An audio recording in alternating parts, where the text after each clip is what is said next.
Et on s'intéresse maintenant au marché américain avec vous, David. Alors, les marchés américains étaient fermés hier pour cause de President's Day.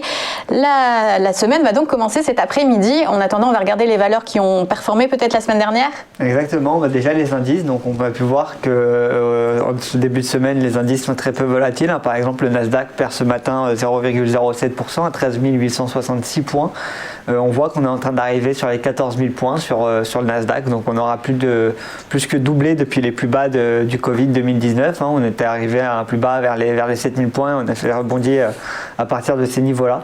Et donc, le Nasdaq qui continue sa tendance haussière et qui continue ses bonnes performances et qui attire avec lui d'ailleurs tout le reste du marché américain. Si par exemple on prend le S&P, on se rapproche pour le S&P vers les 4000 points, on est à 3954 points ce matin, et pareil pour le Dow Jones qui continue lui aussi sa progression aux alentours de 31 700 points.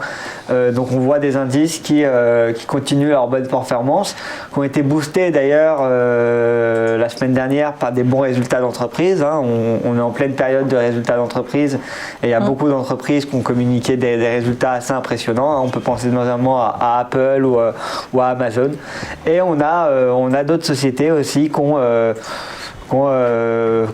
beaucoup bougé sur les marchés. On a par exemple toutes les sociétés de l'industrie du cannabis qui ont fait beaucoup parler d'elles la semaine dernière. Il semblerait que les investisseurs qui étaient occupés sur GameStop il y a 2 semaines. Des investisseurs particuliers qui se sont parlé sur Reddit. Alors il y a des rumeurs comme quoi ça aurait pu être l'un des effets, comme quoi c'était sur le groupe Reddit, donc Wall Street Bet, des internautes qui se seraient réunis une nouvelle fois pour faire monter le titre. Après, ce qu'il faut savoir sur le cannabis, à la différence de GameStop, c'est qu'il y a quand même beaucoup de choses qui se passent. Et il y a aussi un engouement très positif en ce moment avec la légalisation qui devrait arriver au niveau fédéral aux États-Unis. Donc c'est ce que les investisseurs anticipent pour le moment.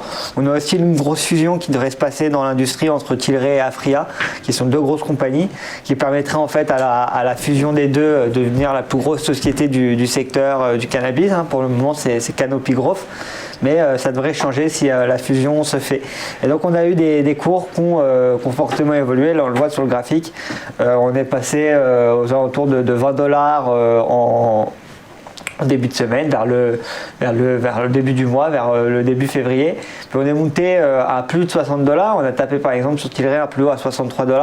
Pour avant de corriger quand même assez fortement, parce que on perd jeudi et vendredi justement, on perd plus de 20 $ sur le titre. Le titre est passé de 63 et il se trade actuellement à 29. Et pareil pour presque toute l'industrie. Si on prend Aphria, la courbe est plus ou moins similaire à celle de Tilray. Et pareil pour d'autres sociétés du style Aurora Cannabis ou d'autres qui sont dans le secteur du cannabis. Donc pour ceux qui souhaitent y rentrer, ces corrections de prix pourraient être une opportunité assez intéressante, étant donné qu'il y a encore beaucoup de choses qui devraient être prévues pour l'industrie cette année. On en est normalement qu'au début, donc à suivre et à voir si déjà la légalisation se fait bel et bien. Bien évidemment, s'il y a des problèmes à ce niveau-là, il pourrait y avoir aussi un impact sur le prix. Autre nouvelle, c'est HubSpot qui continue sa bonne lancée. HubSpot qui est une société de marketing en ligne qu'on peut comparer à des sociétés du style Salesforce ou d'autres qui sont un logiciel qui permet justement de gérer l'automation de tâches marketing comme l'envoi de notifications ou autres. Et donc HubSpot qui continue sa bonne performance, qui fait un x5 depuis maintenant à peu près 1 an. On avait commencé l'année 2020, on était tombé pendant la crise de Covid à un plus bas à $100.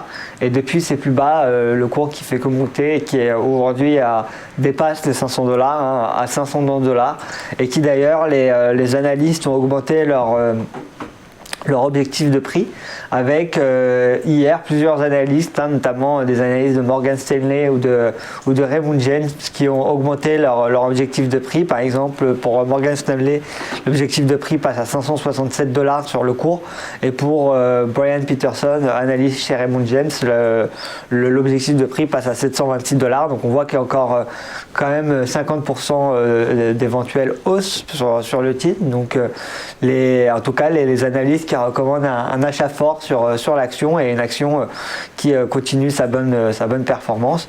Et autre société à suivre cette semaine, c'est toutes les sociétés qui vont continuer à partager leurs résultats. On en parlait, on est en pleine saison des résultats, et on a notamment demain quelques entreprises assez intéressantes à suivre, hein, qui vont publier, notamment des entreprises comme Baidu, qui est le Google chinois, ou d'autres comme Wix ou comme Shopify ou Twilio notamment, qui vont aussi partager leurs résultats. Donc à suivre pour voir si... On s'attend à des bons résultats, c'est des valeurs de l'Internet. On s'attend à des bons résultats en général, on s'attend même à des résultats qui devraient dépasser les attentes. Donc à suivre cette semaine. On suivra ça, on vous retrouve tout de suite David pour le portefeuille du jour.